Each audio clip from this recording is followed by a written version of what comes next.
Hello everyone, welcome back to Basic Photoshop Tutorials. This week we're going to be working using a grid, and I'll show you what I mean here. Let's go to File, New, create a default Photoshop size, and make sure your resolution is not too big. The bigger resolution, the bigger your grid. 72 is fine. Let's hit OK.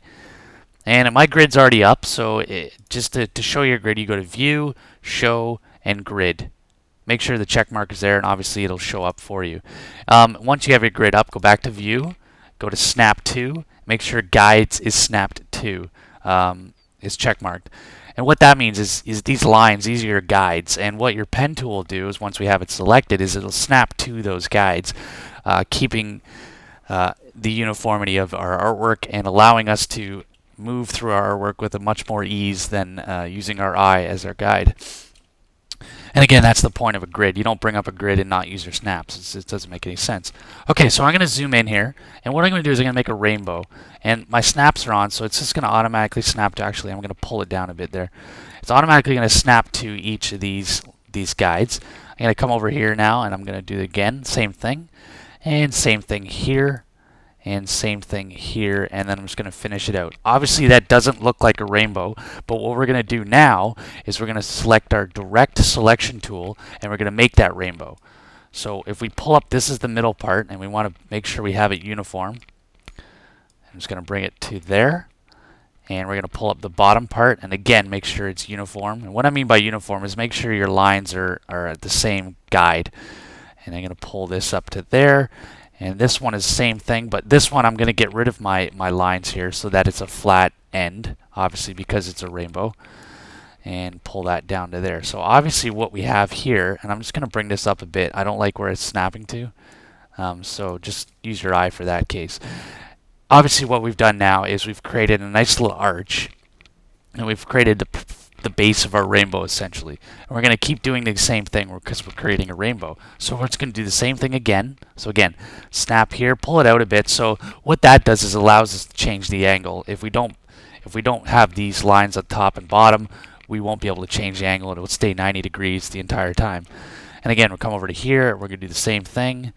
And then, whoops, actually, see what I've done here is I put it in the wrong spot. So if that happens, just grab your direct selection tool and pull it over to there.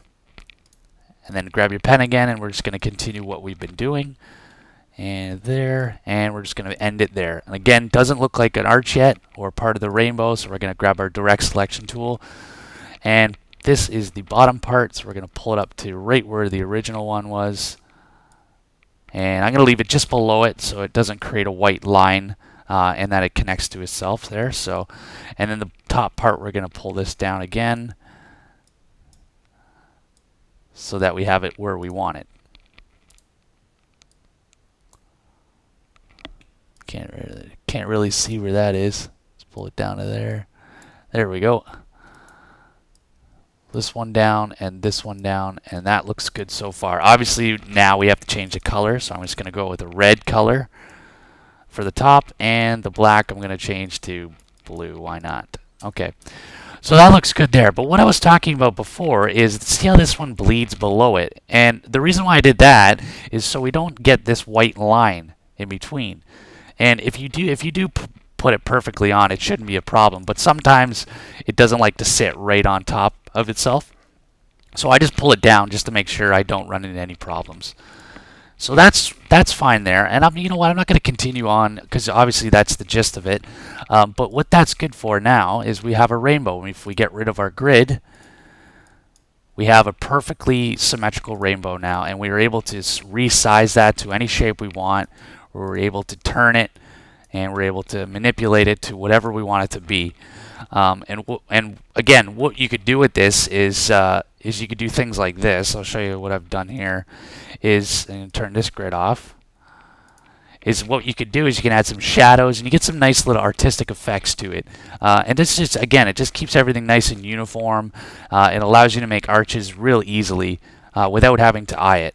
Okay, and that's where I'm going to leave it for this week. Thanks for tuning in, and make sure you rate, subscribe, and comment. And I'll see you next week.